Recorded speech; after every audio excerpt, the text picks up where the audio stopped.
Bismillah. Esselamu Aleyküm.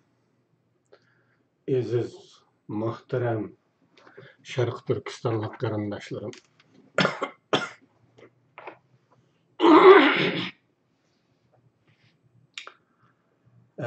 Bugün yine yüz görüşüyotimiz. Hemmenlağa Allah'ın salamları olsun.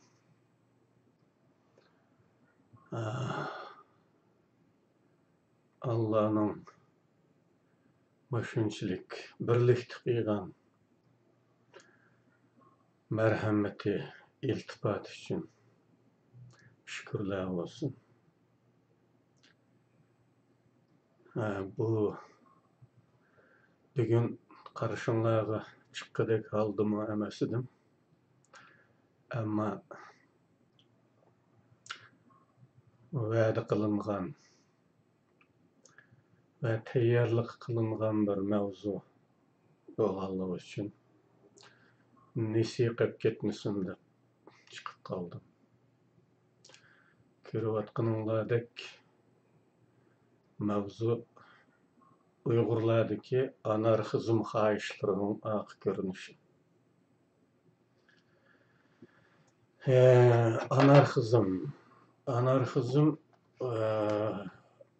Azerbaycanca Uygurçada anarxizm dep işletildi ve bunu hükümetsizlik dep şerhlep mi geldik.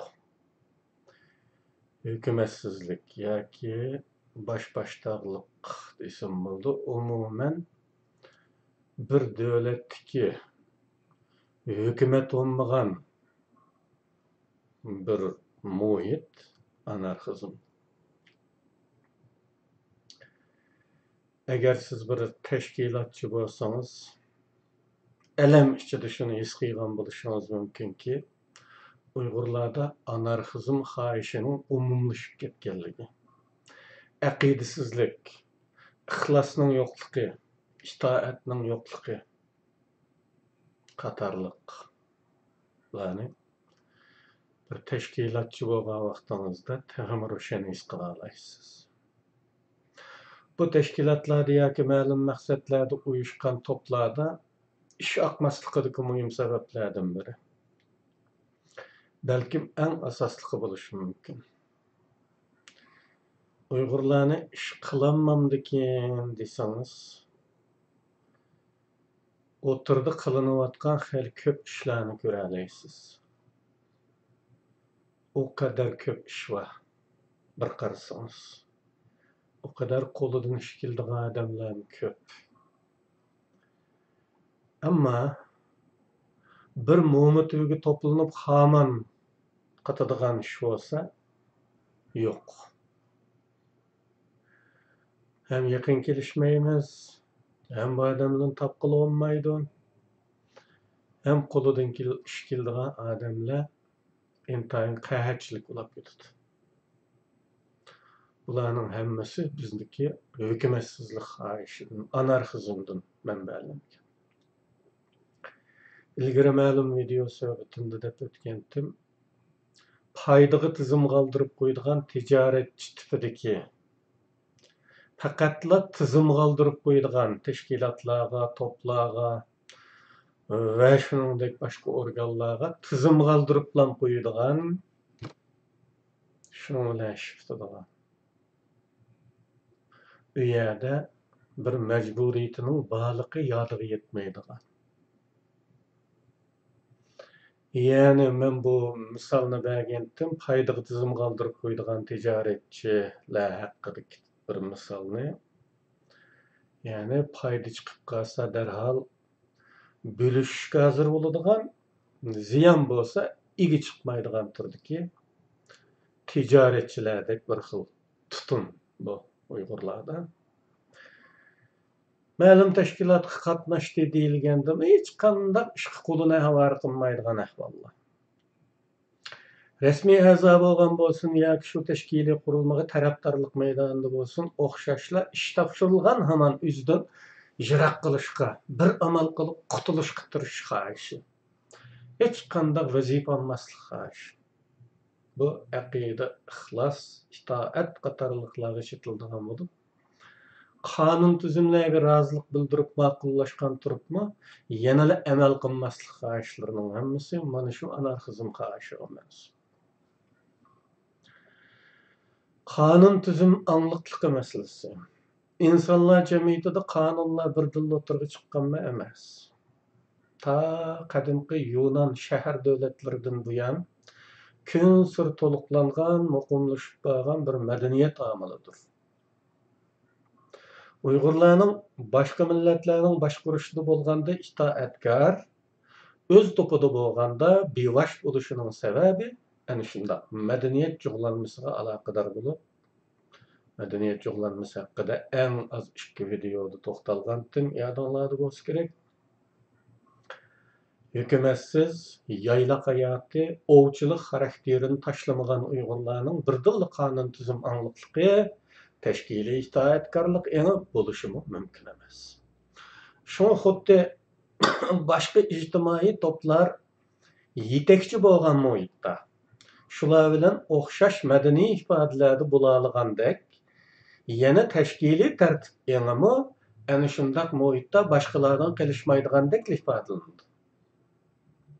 Ama öz ara bo'lganda ovchilik hayotidagi erkilik, yaylaq hayotidagi boshboshdoqlik bosh ko'taradi. Uyg'urlarda tunji hozirgi zamon davlat qonuni, davlat atimiz Sobit Damollaning yetakchiligida Sharq Turkiston Islom Jumhuriyatining asos qonuni sifatida o'tirib qo'yilgan bo'lib, bu qonunning xalq orasidagi ta'siri haqida gap bo'lishi mumkin emas. Devletning bek qisqa ömürlük buluş tüpeylidir. Bu kanunu cemiyette yol koyuş, halk arasında teşvik kılış ve kanun engini umumlaştırış degenlerden söz açqılı olmaydı. Halkның bundak bir kanundan haber tapkan buluşumu natayı. Eni şundak özüde kanunçılık udumu bop bakmagan bu milletning öz topida bo'lganda başta her biri özüge birden vangshuji buluş, gayet tabiiy ahval bo'lib hisoblanadi. Gerçi kommunist istilasidan keyin qonun deydigan bir nimadan xalqni xabar topdi. Ama kommunistlarda umuman Xitoylarda ko'z tutish uchun bir qonun ijro qilish uchun boshqa bir qonun bo'ldigan bo'lg'achqa kishilarga qonunning muqaddaslik ta'siri berolmadi. Bu yolg'onchilikdan besh qaygan xalq bularning zodi qaysi rost deganni anqirishga uringandan ko'ra ma'qul desakli bo'lmadimi? Asini shu degan yak keldi. Mana shunday qilib boshqalar tarafidan boshqarilganda hamon nima uchunligini so'roqlashga urinib yurmayla bo'ysunish udum bo'ldi. O'zlarimizdan biri bosh bo'lganda itoatsizligimiz bosh ko'tarib, her birimiz birden tergevçi yoki teptiş bulup so'roqlashlarning oxiri tugamaydigan va doimli gumonliq savollar bilan itoatdan bosh tortadigan psixikani shakllantirganligimizni ko'rib olamiz. Hammaylar bu nuqtani e'tirof qilamiz yoki og'zimizda xira qilmasakmi, ko'nglimizda buning rostligini alam ichida e'tirof qilishga majbur bo'lamiz. Boshqa millatlar bizni boshqaradigan bo'lsa, bu boshliqning saviyasini, axloqiy sapasını sürüştü qilmaymiz. Qaraqo'saq olsa, o'zimiz aql ta'min etgach bo'ysunamiz. Uning yetishmagan yerlarga vangshuji, mana mundaq qilsa bo'ladi, ana undaq qilsa bo'ladi deb o'g'itish bilan uni aql bilan ta'minlab turib, andan bo'ysunamiz. Ama boshliq o'zimizdan bo'lganda, uningga 100%lik talab qo'yib turib olamiz. 100%. Aql parasatdan 100% bo'lish kerak, axloqiy jihatdan 100% bo'lish kerak. Yurish, turish, so'z har bir harakati 100% ga to'shmasa qusur tepib qolib qolamiz. U farishtadek gunohsiz bo'lish kerakki, uningsiz bizdan qutulolmaydi. Balkim farishtadek bo'lgan taqdirda yanada o'ydirmalar bilan birar qarchaplashdan to'xtay olmasak kerak. Bularning hammasi siyosiy sezgirlikka aloqador bo'lib, aslida bir odamning siyosiy kimligida ayb bo'lmaganda, Başqa hər qandaq günahı keçirilişi kən qosaqlıq bilan muamil görüş kerak. Lekin biz siyasi kimlik tarafiga ahamiyat vermeymiz. Ama başqa barlıq çıppo çiçek gap bar ki pek günahlarga yapışıp alamiz.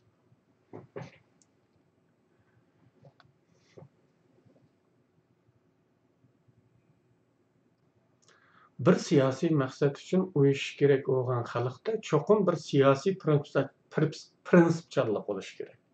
İnqilobiy mizon bo'lishi kerak. Ammo bizning mizonimiz tarafdorlik. Ko'p qatim ta'kidlaganimdek, nihoyat uzoq asrlardan beri boshqa millatlar tarafidan boshqurilish keltirib chiqargan bu asorat bizga yangi tragediyalarni keltirmoqda. Xuddi chet ellik kuzatuvchilarning haqqimizda yozganlarida tasvirlagandek, asrlar davomida boshqa millatlar tarafidan boshqurilish bizda hokimiyatning hamon boshqa millatlarda bo'lganligi. Bizning faqat bo'ysunuvchilar ekanligimiz ta'siratini yiltiz tatqizib o'tgan bo'lsa kerak. Şuna biz hamon boshqalar tarafidan boshqurilaymiz. Kim boshqursin ish qilib, yatlar boshqurdi, o'zimiz emas degandek bu xil qulchilik ruhi hokim bo'lib ketgachga boshqalar tarafidan boshqurilganda hech qachon aql, saviya, sapo surishti qilmasdan xo'pli deyish, o'zimizdan biri boshquradigan bo'lsalar, darhol diqqatimiz qo'zg'alib, menga o'xshash bir qandoq meni boshqurdi? Ya, mendan nari ortiqda degandek bir xil hayronlikning qitug'ur shakli bilan qarshiligimiz bosh ko'tarib, jiddiy turda uni o'zimiz bilish selishtirish. Onun ortiq tarafini tepib chiqishdek tuyulsimi, amaliyotda uning yetishsizliklarini tadqiq qilishga bag'ishlangan izlanishlarimiz qanot yeyib, oxirida itoatsizlikka, uni oradan yo'q qilishga sabab ta'min etish urinishlari uzluksiz davom qilganligini ko'ramiz. İlgari bir videoda nopus sindirish herismanligimiz haqida to'xtalgan edim. Nopus sindirish herismanligimizmi ana shu itoatsizligimiz uchun zamin hozirlash uchundir. Menimcha bu xil kasallik holati o'z-o'zidan o'ngshilib ketishi mumkin emas. Aslida bunda qulluq psixikasi boshqa asoratga tushib qolgan millatlardan ko'rilib turadigan ishlar bo'lib, o'z-o'zini isloh qilish yo'li bilan o'zini o'zi davolagan misollar yo'q. Bu xuddi aqli yetilmagan bir bolaning kasallik holatiga o'xshaydi. Dori achchiq. Bola dorining achchiqligini biladi. Ama mushu achchiqqa bardoshlik bermay turib, saqaymaydiganligi va buning oqibatlarini idrok qilgudek holda ahmas. Kichik bolalarga shundaqku. Bu holda u o'zi xohlab dorini ichishi notayin. Kasallik uni asta-asta kerakdan chiqarishi, oxirida o'ldirishi mumkin. Ammo u dorining achchiqiga chidagandan ko'ra asti xarakterli kasalga chidab, o'limga qarab menishini tanlaydi. Uning saqayish uchun yetilgan bir tarbiyachi, ya'ni ota-onasi bo'lish kerakki, uni qiyqirtib turib, dorini majburiy ichirish kerak. Mana bu davlatdir. Ash kichik bola uchun ota-ona bo'lganga o'xshash bu majburlab dorini ichirguchi. Millat uchun bu davlatdir. Millatning organik gavdasi bo'lgan davlat bo'lgandilar. Davlat planlıq, programmalık halda elib berildiğin təşviqatlar, ma'rif programmaları, chaqiriqlar, ma'naviy harakat to'lqinlari paydo qilish qatorliq vositalar bilan xalqni tarbiyalab, orzuga uyg'un yangi millat yoki yangi davlat fuqarosi yaratib chiqishi mumkin. Nayta afsuski, bizga majburiy dori ichiradigan davlatimiz yo'q. Biz bo'lsak asrlardan beri har ishni majburiy ravishda qilishga zo'rilinishga ko'nib qolganligimiz uchun shaxsiy ishimizdan boshqalarni zo'rlanmag'icha qilmaydigan xarakter shakllantirdik. Shaxsiy ishimizni qilavergan bilan boshqa ishni zo'rlamag'icha qilmaymiz biz. Ay shunda xarakter shakllantirdik. Bu holda nima bo'ladi? Shuning uchun bizning g'oya yo'lidagi birlikka kelishimiz, o'z-o'zimizni isloh qilib, kuchli hozirgi zamon millati bo'lib shakllanishimiz o'z tirishchanligimiz bilan ish qo'shmaydi. Bu o'z davlatimiz bo'lmagandimi, ma'lum bir davlatning majburiy vositalar orqali elib berilgandila mumkin bo'ladi. Men halidan beri ta'kidlayotgan majburiy vosita yoki zo'rlig'uchi kuch hukmi mana shu. Albatta mening bundoq deyishim hech kimga yoqmaydi. Bumi asoratli xalqlarning ta'tilnishga bo'lgan muhtojligi keltirib chiqargan fantaziyalar bilan yashashdan iborat yana bir xil kasallik holatidir. Bu hal millatimizda ziyoda ig'ir. Hala biz reallikqa yuzlanmay xiyollar ichida hissiylik, hissiy tafakkur, hissiylik bilan fikr qilish bosqichida ketayotganimiz alam qiladi.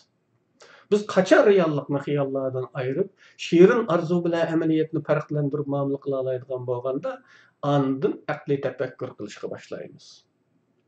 Bir necha yil ichida vatanni ozod qilish to'g'risida lap atgan liderlar bor edi. Bu ishning uzoqqa so'zilganligi va bizning mush uzoqqa so'ziladigan kurashga ro'yi tayyorlig'imizning bo'lish kerakligini ilgari surganlar qarta ular umidsizlik targ'iboti qalpiq kaydirishgan. Aşı bir necha yil ichida bu ishni hal qilish g'ayratidagi fikr egalari qaysi plan projega asosan degan edi? Hech. Bu faqat hissiy tafakkurdan maydonga kelgan fantaziyali xiyol edi. Mana shunda xiyol bilan reallikni aralashtirib edish, shirin xiyollarimizni amaliyotning o'rniga qo'yib olib kajlik qilish bugungi amaliyotimiz. Men uzoqqa so'ziladigan kurashga ro'yi tayyorlikda bo'lish haqida ogohlantirgan edim. Yahudiler kelar yili Yerusalimda ko'rishamiz degan so'zni 2000 yil takrorlaganligini o'rnak ko'rsatgandim. 2000 yil zerikmasdan, voz kechmasdan, umidsizlanmasdan. Bir millatda mushundaq sabr, chidam, ishonch va tavranmas umidvorlik bo'lmasa, real bir arzuni, g'oyani, xiyollarga bog'lab qo'ysa, nayt tizla yili chiqib tugishib ketadiganligini bek ko'p takrorladi. Biz taxiy mahallaviy etnisite tuyg'usidan, kichik qabilchilikning hozirgi zamon nusxasi bo'lgan tarafdorlikdan qutulolganimiz yo'q. Eng adaqqa buyuk g'oyamizning foyda ziyonining o'lchimi, yaxshi yomondan ayirishning mizoni qilishni qabul qilganimiz yo'q. Deb o'tganimdek, hatto bizning atalmış vatanparvarligimizmi shartlik bo'lib, amaliyotda bu vatanparvarlik emas. Vatanparvarlik haqidagi videoda deganimdek, vatanparvarlik shartlarga bog'lanmaydi. U uzul kesil bag'ishlash, uzul kesil savdolik darajasidagi sevgidir. Ama cemiyetimizde ko'rilayotgan ifodalarni bundaq mizon ustiga qo'yganimizda ko'radiganimiz shaxsiyatimiz uchun umumiy milliy manfaatni qurbon qilish. Tarafimiz yoki tarafdorlarimiz uchun haqni ko'rmasga selish. Bularning hammasi Uyg'ur to'plamining asosiy aloyitligi. Anarxistik ekanligini tushuntirdi va anarxizm zo'rlovchi omillarning yordamsiz tuzilishi notayin. Bu zo'rlovchi omilni o'z kuchimizga tayinib barliq keltiradigan istixborot tashkiloti yoki munofiqlarga, xitoyparastlarga ittifoqsizlik keltirib chiqarishda roli cho'ng bo'lgan dushman shaxslarga xalq nomidan hukm e'lon qiladigan bir qurilma barliq keltirish tipida tasavvur qilayotgan qarindoshlar bor. Ama bu qurilmalar ma'lum kuchlar tarafidan desteklanmasa ta'siri bo'lishi notayin. Hech bo'lmaganda ma'lum davlat bu qurilmalar tarafidan beriladigan jismoniy jazolarni ko'rmasga selish kerak. Undaq bo'lmaganda jazolar muallaqda esilib qolaveradi. Bundaq odamlar dushmanlik harakatlarini davom qilaveradi. Turishliq davlat tarafidan bayqalmasdan jazo ijro qiladigan saviya bak ustun saviya bo'lg'achqa hozircha buni tasavvur qilib bo'lmaydi. Zo'r ko'pchilik vatanparvarlar ta'dirji tunib etayotgan bir reallik shuki, chet ellarda yashayotgan Uyg'urlar ichida Xitoylar bir qo'lliq chiqarganlar, Xitoyparastlar, rasmiy agentlar qo'rqish tufaylidan bo'lsa-mu Xitoy manfaati tarafida turdiganlar. Umuman ikki rang bilan aniq qilib ikki rang bilan ayirganda oq va qora degan ikki rangni ko'rsatishga to'g'ri kelgan vaqtida qora rangliklarning ko'p sonliq ekanligi xalqimiz tarafidan, haqiqiy vatanparvarlar tarafidan kun sari e'tirof qilinayotgan bir reallikdir. Men 20 yilning oldida yozgan kitoblarimda bular ko'p sonliq deganimda sen bu salbiy tarafni ko'p sonliq deding deb qarshi chiqqan. Ko'p odamlar. Ta'dirji yo'sinda nayt ko'p odamlar amaliyot jarayonida ko'rganlari, kechmishlari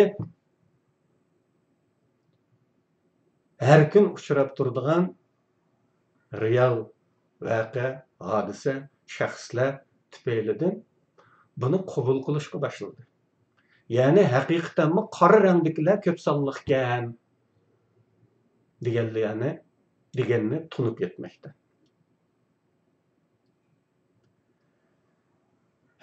Men bu qarashni 20 yil ilgari o'tirib qo'ygan. Ammo bara-bara bu qarashga qo'shildiganlar ko'payib bormoqda. Chet ellarda ish haqmasligining muhim sabablaridan biri, birlikka kelolmaslikning sabablaridan biri albatta shu.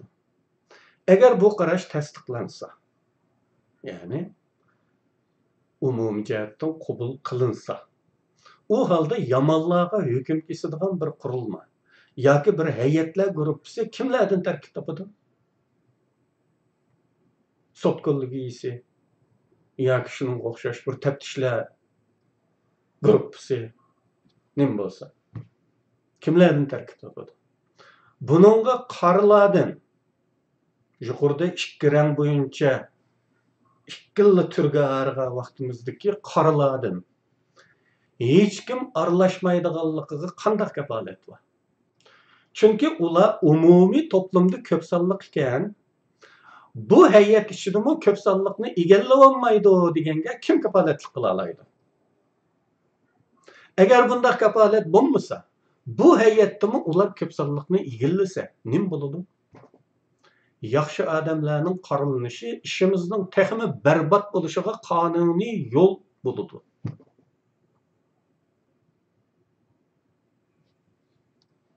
Texmi çataqning cho'ngi degan gap. Her şeyinin ikki tarafi bo'ladiganligi qonuniyatidan aytganda. Bir narsa haqida o'ylanayotganda, plan tuzayotganda, mana shu şeylarning ikki yoqlimlikka ega bo'lishi nuqtasidan foydali taraflarni emas, ziyonli taraflarini o'ylamak oqilonalik bo'ladi. Yaqindan beri ba'zilar buni Sharq Turkistonliklarning ichida masala qilish, kesim kesish, to'g'ri xatoga baho berish, hüküm çıkarış qatarlıqlar için bir xalq sudi, Uyg'ur sudi ya axloq sudi yoki bir kollegiya degandek bir guruh qurish taklifi beryotadigan. Bu taklif haqiqatanmi oq ko'ngil insonlarning soddilik bilan o'tirib qo'yayotgan izgu niyat mahsuli bo'lgan taklif bo'lishi mumkin, qora niyatdan bo'lishi mumkin. Chunki yuqorida degandek, agar bu guruh ichida foili majhul shaxslar ko'p sonliqni egallaydigan bo'lsa, bunun akıbeti tasavvur kılınmaz derecede balaya afetlik oluşu mümkün. Uygurlardaki anarxizm xahişinin çoğunkurluğunu aytganda, bu gruppa ah köngül, haqiqiy vatan milletinin kuyungüçüllerden terkip taptı deyilgende mi, ularning hükmege hem adamның qayil oluşu qanday kapolat kelgan? Zorluğu amil bo'lmay turib. Bularning hammani bir arada tutib o'ylaganimizda men ko'p ta'kidlayotgan zorluğucu amil bo'lmay turib, hech qanday qurilma Uyg'ur jamiyatida rol o'ynay olmaydi. Yana ko'ngillarga tegib qo'ygan bo'lsam kechiringlar. Ammo buni demak majburiyatim bor edi dedim. Allohim aman qilsin.